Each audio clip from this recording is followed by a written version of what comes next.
Kaip per 5 dienas paprastos mitybos dėka mes galim sugrąžinti lengvumą ir energiją. Ir tai ne magija. Šio moksliškai patvirtinto mitybos protokolo dėka sumažėja potraukis saldumynams, nesveikam maistui, sugrįžta lengvumo pojūtis, gerėja miegas, atsiranda daugiau energijos ir žvalumo, pašviesėja oda, stiprėja sąmoningumas, renkantis tą, ką jūs dedate savo lėkštę ir burną. Išmokstama naujų maisto derinių, sugrįžta skonio pojūčiai. Ir dar, kaip malonus bonusas, nukrenta iki 5 kg. Taigi šiame trumpame video aš papasakosiu apie badavimą imituojančią dietą arba pseudobadavimą. Trumpai supažindinsiu su šios mitybos programos principais. Papasakosiu, kodėl ši 5 dienų mitybos programa atjaunina ląstelės, kokiu būdu jį pašalina susikaupusias šiukšles, kaip atstato energijos lygį ir padeda išvengti lėtinių ligų ateityje. Taip pat papasakosiu, kaip galima naudoti šį mitybos įrankį savarankiškai, kiek kartų jį galima kartoti per metus. Ir taip pat, jeigu jūs pasiliksite su manimi iki pabaigos, galėsite gauti dovanėlę 10 kokteilių receptų limfai, hormonams ir detoksikacijai. Trumpai apie mane. Esu Margarita Pavlovič arba Margarita Moon, jeigu sekate mane socialinėse tinkluose arba galbūt įsigijate mano knygą Kūno ženklai. Esu sveikatos mokslų bakalaurė, funkcinės mitybos specialistė, nutriciologė, sertifikuota autoimuninės mitybos trenerė ir licencijuota endobiogenikė. Visų pirma, išsiaiškinkim, kas yra pseudobadavimas. Keistas pavadinimas, bet jeigu mes verstume iš anglų kalbos, fasting mimicking diet arba badavimą imituojantį dietą, tai yra toks mitybos principas, kuris leidžia imituoti badavimo procesus mūsų organizme, valgant pagal specialų meniu. Pseudobadavimą sukūrė gydytojas gerontologas Valteris Longa. Jis yra italų kilmės mokslininkas, šiuo metu jis vadovauja Ilgaamžiškumo institutui Pietų Kalifornijos universitete ir jau kelis dešimtmečius nagrinėja, kaip mitybos pagalba galima prailginti gyvenimą ir apsisaugoti nuo ligų. 2010 metais jisai pradėjo ikiklinikinius tyrimus, iš pradžių su pelėmis. Tai buvo eksperimentai, pelės turėjo auglius ir ką jisai pamatė, kad 5 dienų protokolas, kuris imituoja badavimą, ne tik pristabdė navikų augimą, bet ir padidino chemoterapijos efektyvumą, apsaugojo sveikas ląsteles ir palaikė imunitetą. Ir jau po 5 metų, 2015 metais, jis sukūrė jau oficialų pseudobadavimo protokolą, kuris atvėrė duris šią metodiką ne tik laboratorijoje, bet ir realiam gyvenime. Ir jau tyrimai su žmonėmis taip pat parodė, kad tai yra efektyvi strategija mažinti chemoterapijos šalutinius poveikius, bet ir kartu pagerinti gydymo rezultatus. Valteris Longa siekia parodyti, kad pseudobadavimas gali būti naudojamas ne tik sergant onkologinėmis ligomis, bet ir siekiant prailginti gyvenimą ir palaikyti mūsų sveikatą. Nes 5 dienų protokolas padeda mažinti pilvo riebalus ir svorį, mažinti uždegimą, mažinti kraujospūdį, gliukozę, cholesterolį, aktyvuoti ląstelių apsivalymą, palaikyti mūsų mikrobiomą ir žarnyno sveikatą, pagerinti atmintį ir koncentraciją, pagerinti kamieninių ląstelių regeneraciją bei slopinti IGF-1, tokį augimo faktorių, kuris dažnai yra siejamas su senėjimu ir vėžiu. Ir kaip aš žinau, kad tai veikia, aš asmeniškai praktikuoju pseudobadavimą jau 8 ar 9 metus, 3 kartus per metus. Ir viešai mes pradėjome organizuoti pseudobadavimo programas prieš porą metų. Ir iš pradžių tai buvo nedidelės grupės, bet per 2 metus organizuojant 6 programas mes išaugom. Paskutinė grupė buvo didžiausia, numušėm visus rekordus, pasiekėm 1000 dalyvių, dalyvauja žmonės iš visų šalių ir kiekvieną kartą programa turi naują sezoninį meniu, kurį žmonės gali savarankiškai naudoti ir kartoti. Man labai svarbu užtikrinti saugumą, todėl žmonių patirtis man yra labai svarbi. Organizuoju tik po priežiūrą, atskirai pseudobadavimo meniu įsigyti negalima. Aš visada po kiekvienos programos renku atsiliepimus, analizuoju atsakymus, užtikrinu grįžtamąjį ryšį ir man visada labai smagu skaityti pasidalinimus apie numestą svorį, apie mažėjantį cholesterolį, apie susitvarkusią gliukozę, apie mažėjančias karščio bangos, kurios buvo paminėtos paskutinį kartą. Ir man tai yra įkvėpimas toliau dalintis šią informaciją ir aš noriu išmokyti visus žmonės apie pseudobadavimą, kad jie galėtų jį taikyti, nes tai yra labai paprastas, bet tuo pačiu nepaprastas dalykas su labai teigiamu poveikiu. pseudobadavimas yra skirtas visiems žmonėms. Sveikiems žmonėms, kurie tiesiog nori palaikyti gerą savijautą, tiems, kurie domisi sveikatą ir ilgamžiškumu, bet ypatingai tiems, kurie jau susiduria su pokyčiais gliukozės, cholesterolio, galbūt turite uždegiminės kažkokias ligas, autoimuninės ligas. Jeigu tiesiog norite daugiau energijos, geresnio miego, gražesnės odos ar plaukų, jeigu jums reikia mažinti svorį ir norite tai daryti saugiai, arba jeigu jūs susidarite su hormonų disbalansais, įskaitant atsparumą insulinui, skydliaukės sutrikimus, menopauzę. Taip pat noriu pasidalinti savo vienos programos dalyvės rezultatais. Ji taip pat dalyvavo ir programoje Kūno ženklai, todėl tarp pseudobadavimo taikė kitas mano rekomendacijas, bet ji pradėjo su pseudobadavimu taikant 5 dienas kas mėnesį. Ir jos pagrindiniai nusiskundimai buvo plaukų slinkimas, rėmuo, pilvo pūtimai, migrenos, kraujospūdžio padidėjimas ir jau vartojo vaistus nuo kraujospūdžio, turėjo cistas krūtyse, miomas, kepenų surėbėjimą. Šiai dienai, jau praėjus metams, ji atsikratė 10 kg viršsvorio, jos odos būklė pagerėjo, jos energijos lygis pagerėjo, dabar reikia vartoti mažesnę dozę kraujospūdžio vaistų.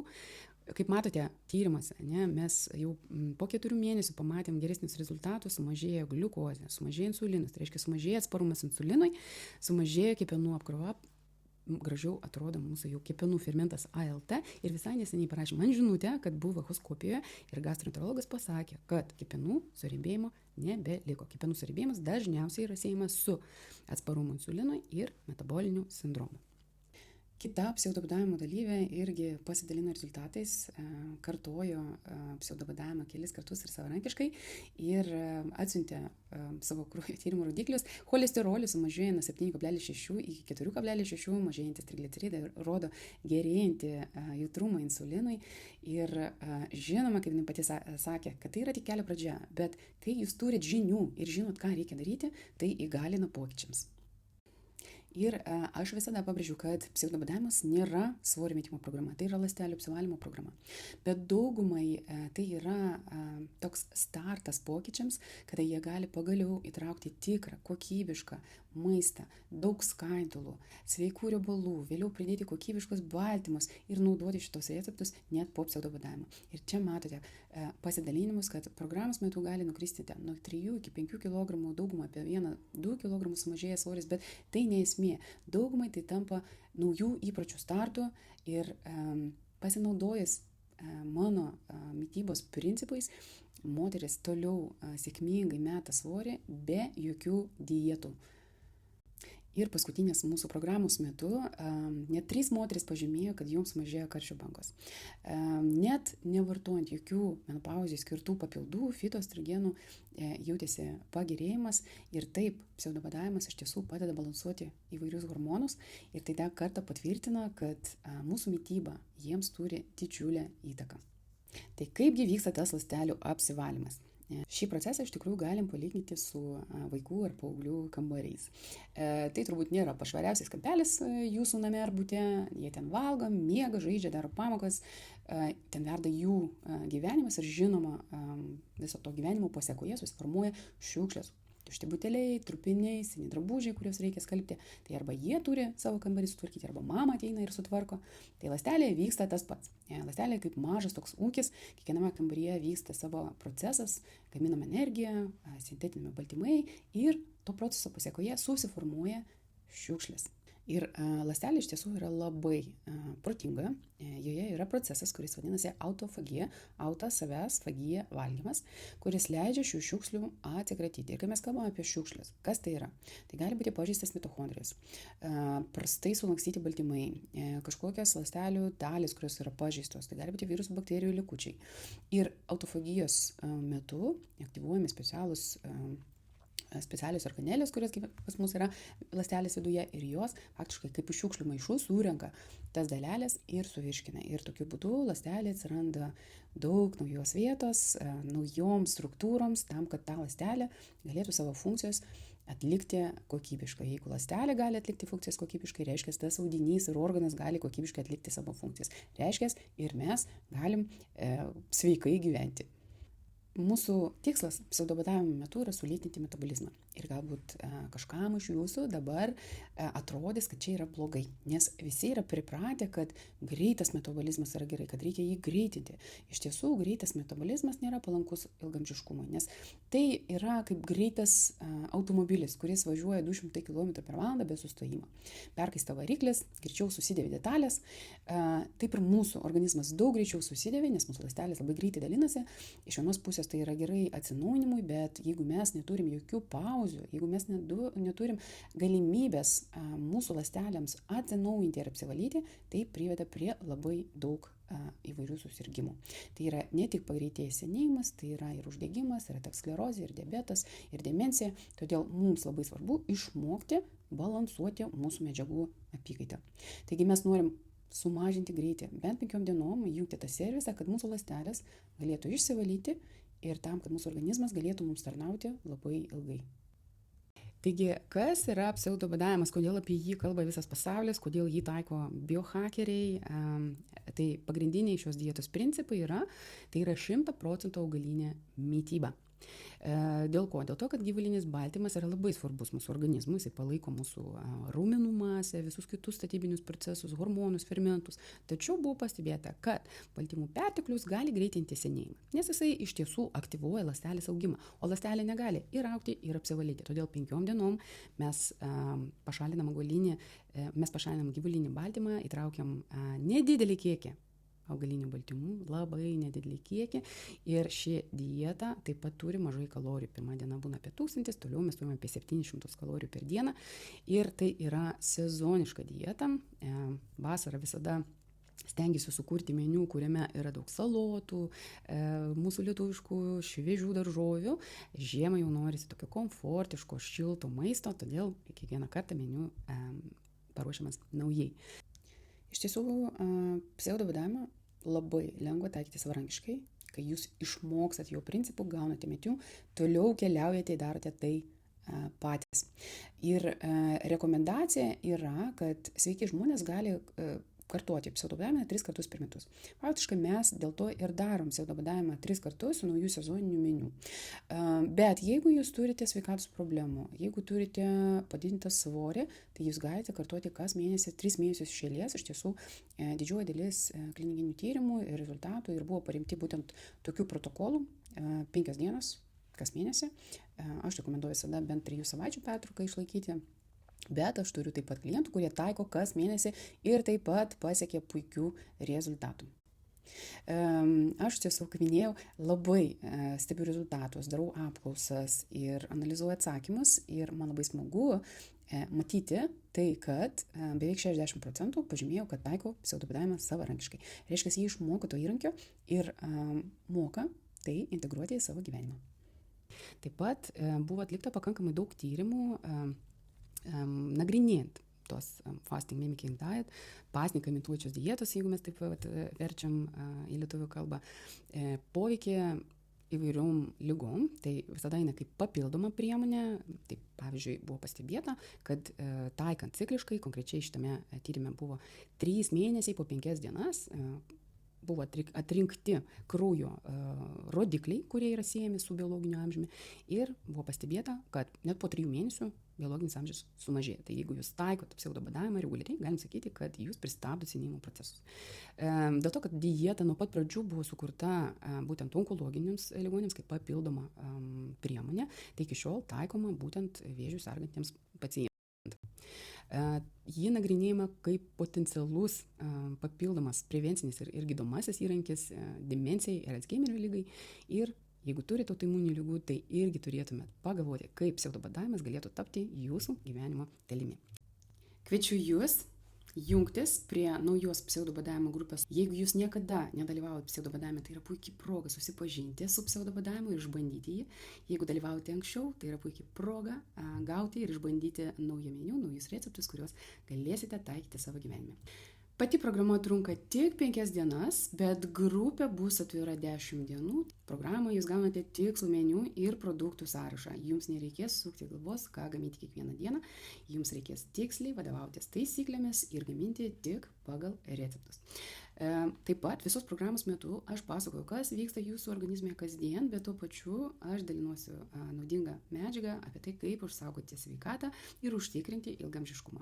Programos pabaigoje turėsime Zoom susitikimą, kurio metu aš atsakysiu į visus jūsų klausimus ir taip pat papasakosiu, kągi daryti po pseudobadavimo, kaip pasirūpinti savo hormonais, imunitetu ir virškinimu. Bendradarbiaujame su vienu didžiausių parduotuvių tinklų Rimi ir jūsų patogumui turėsite QR kodą, kuris leis jums iškart pamatyti visus reikiamus produktus, sudėti trūkstamus produktus į krepšelį ir patogiai užsakyti pirkinius į namus. Pabaigai noriu jūs pamotyvuoti ir pasidalinti programos dalyvių atsiliepimais, rezultatai. Iš tiesų visada bandau sugrupuoti kategorijas, kad tikrai galėčiau ir kitiems pasakoti, ką šita programa duoda. Tai visų pirma, tai yra atrasti nauji skoniai. Dėl ko? Dėl to, kad mes labai dažnai valgom automatiškai. Mes dedam burną belę ką. Mes valgom prie telefoną. Mes net pamirštam, kad mes pavalgėm ir vėl mūsų ranka tęsiasi prie kažkokių maisto produktų. Ir kai mes žinom, kad mes turim nedaug maisto, mes pradedam jau mėgautis. O kai mes mėgaujamės maistu, tai mes iš tiesų pradedam kitaip visiškai patirti tos skonius. Ir galiu pasakyti, galbūt netgi mes atjauninam mūsų tos skonio receptorius. Taip pat sureguliavus gliukozę pas mus yra mažesnis potraukis saldumynams ir valgant mažai, bet skaniai mes jaučiam lengvumą kūne, lengvumą mūsų mintyse. Daug lengviau yra susikoncentruoti, nes būtent gliukozės svyravimai ir sukuria tą smegenų rūką. Taip pat daug žmonių pažymė, kad jie atkuria santykį su maistu. Maistas yra būtinybė. Tai yra ne tik kalorijos, tai yra mūsų emocijos, tai yra mūsų socialiniai ryšiai. Ne viena šventė nepraeina be kažkokių tradicinių patiekalų. Ir mes turim suprasti, kokį tą santykį mes su maistu turim. Ir pseudobadavimas padeda mums įvertinti ir galima sakyti, kad pseudobadavimas yra tokia savęs pažinimo kelionė, kai mes galim suprasti, kur pas mus visgi buvo tas automatizmas, o kur mes galim sugrąžinti tą sąmoningumą. Ne kartą šiandieną taip pat minėjau ir gražesnius skaičius svarstyklėse, nors dar kartą pabrėžiu, tai nėra programos rezultatas ir tikslas. Tai yra malonus bonusas ir jeigu jūsų tikslas yra optimizuoti svorį, jūs tiesiog vadovaujatės mano rekomendacijomis.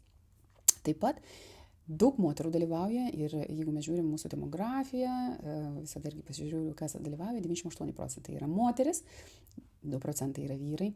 Vyrai gali įsitraukti, kito meniu jiems nėra, jie tiesiog iš to meniu, kurį gauna didesnės naudas, nes tą mes ribojimą darom biškį didesnį. Ir vyrai visada yra kompanijoje su moterimis. Didžioji dalis vyrų ateina per žmonas. Tai jeigu jūs planuojate dalyvauti, svarstote, ar reikia pakviesti vyrą, ar jam galima dalyvauti, tikrai galima, kvieskite. Tai yra puikia šeimos tradicija, aš turiu tokias šeimas, kur ir vaikai, jau tokie suaugę, ir tėvai dalyvauja, pasirenka paskutinę, sakykime, mėnesio savaitę ir daro pseudobadavimą.